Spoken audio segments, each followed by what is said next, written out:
A mother, her two daughters, vanished without a trace. Then their father pleaded on camera. But something about his words felt terribly wrong. Shanann once said in a video, "Chris is the best thing that ever happened to me." She met him through Facebook years before the nightmare began, building what seemed like the perfect family life. But sometimes, the people we trust most become the ones who shatter our world completely.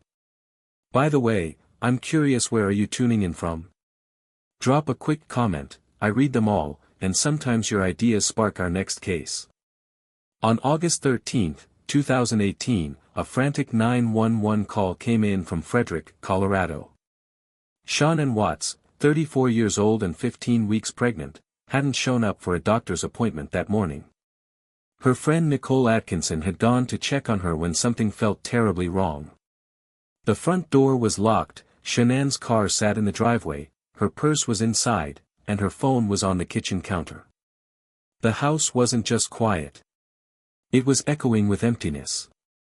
Nichol Kessinger had dropped Shanann off at home just hours earlier after a business trip.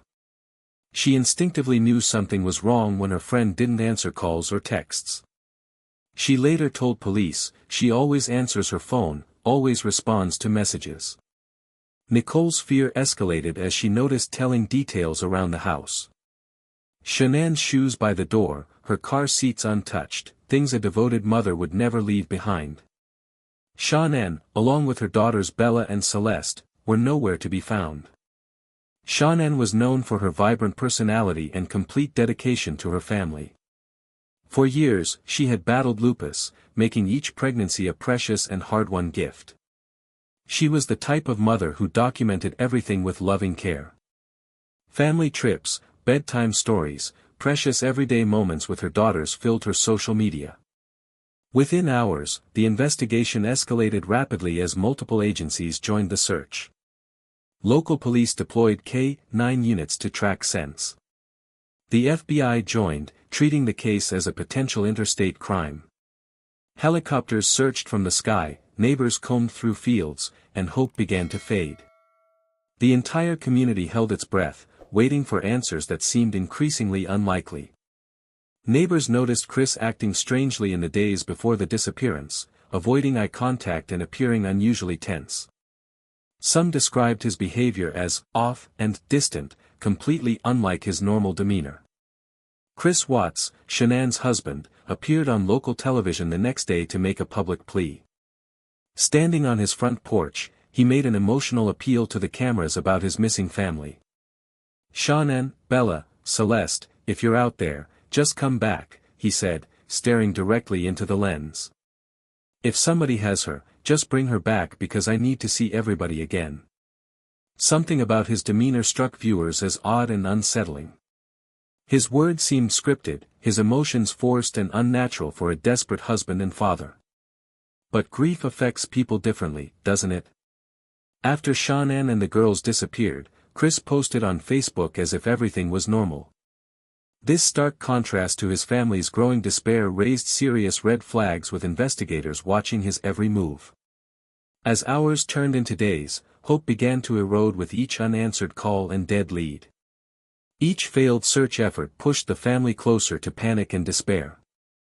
The community rallied with volunteers and support, but something darker was emerging beneath the surface.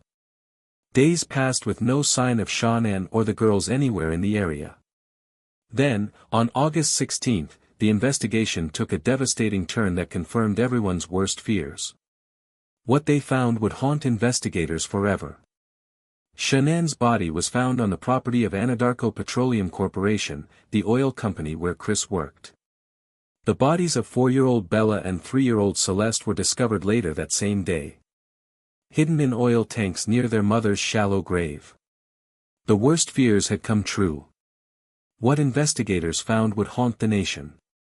Chris Watts was arrested that evening, initially maintaining his innocence despite mounting evidence against him.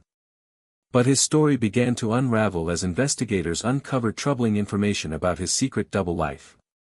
Behind the scenes, they had discovered an affair that painted a completely different picture. Chris had been having an affair with a coworker named Nichol Kessinger for weeks. Nichol told police she believed Chris was going through an amicable divorce from Shanann. She had no idea that Shanann was still living with him or about the true state of his marriage. The investigation's turning point came when Chris failed a polygraph test administered by experienced investigators. During a grueling 6-hour interrogation, Chris finally confessed to killing Shanann in their home. Later, in a 5-hour prison interview, he detailed the horrific truth about how he murdered his daughters. Yet investigators weren't buying his initial story about Shanann attacking the children. The evidence told a completely different and far more sinister tale. As the investigation deepened, more disturbing details emerged about the weeks leading up to the murders. Shanann had noticed dramatic changes in her husband's behavior and confided her concerns to friends. She had texted a friend, "He has changed, I don't know who he is anymore." She described how he hadn't touched her, kissed her, or talked to her normally for weeks. The investigation revealed that Chris had been meticulously planning his new life without his family. He had been working out obsessively, losing weight, and enjoying attention from other women at work. But his family stood directly in the way of the freedom he craved. The truth was waiting. In February 2019, Chris Watts provided a detailed confession to investigators during a prison interview. The truth was far more horrifying than anyone had imagined or could have prepared for. He admitted to strangling Shanann after their argument about separation, but his daughters were still alive. He loaded their mother's body into his truck with the girls sitting in the back seat. He drove 45 minutes to the remote oil field with Bella and Celeste watching everything unfold. Their mother's body was hidden in the truck bed during the entire journey. At the oil site, the tragedy reached its horrific conclusion. District Attorney Michael Rourke later revealed that Bella fought desperately for her life. This wasn't a spontaneous act of violence but a planned, deliberate execution that left investigators stunned.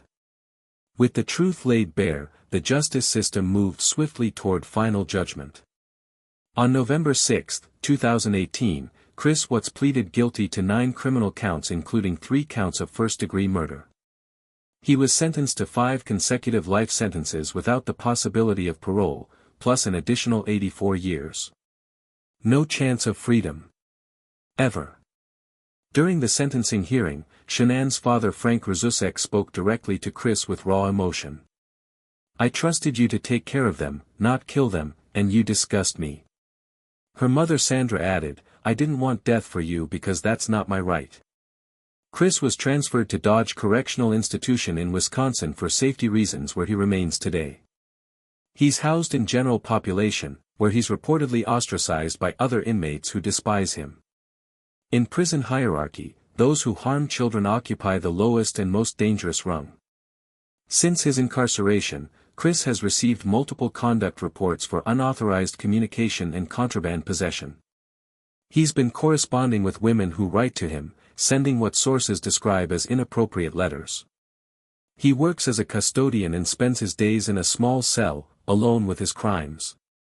Even in prison, Chris continues to shift blame and refuse responsibility for his actions.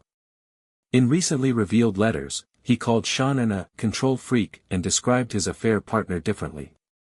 He's also referred to Nichol Kessinger as a harlot and Jezebel, claiming she led him to destruction. The case captured national attention, spawning documentaries, books, and countless true crime discussions across media platforms. The Netflix documentary, American Murder, The Family Next Door, used social media posts, text messages, and home videos. It told the story largely in Shanann's own words, preserving her voice and memory. The Rzusek family has shown remarkable strength and grace throughout this unimaginable ordeal. They've established foundations to support victims of domestic violence, channeling their grief into meaningful action. Despite their devastating loss, they speak publicly to raise awareness and ensure their daughter's legacy helps protect others. Today, their home in Frederick stands silent, a reminder of lives cut tragically short. In North Carolina, 3 graves mark the resting place of a family destroyed by betrayal. The Rzusek family continues to honor Shanann, Bella, and Celeste through advocacy and remembrance. For those who love them, the pain continues, but so does their determination. These names will never be forgotten. If you enjoy deep dives into true crime, make sure to subscribe so you don't miss the next story. Until next time, friends!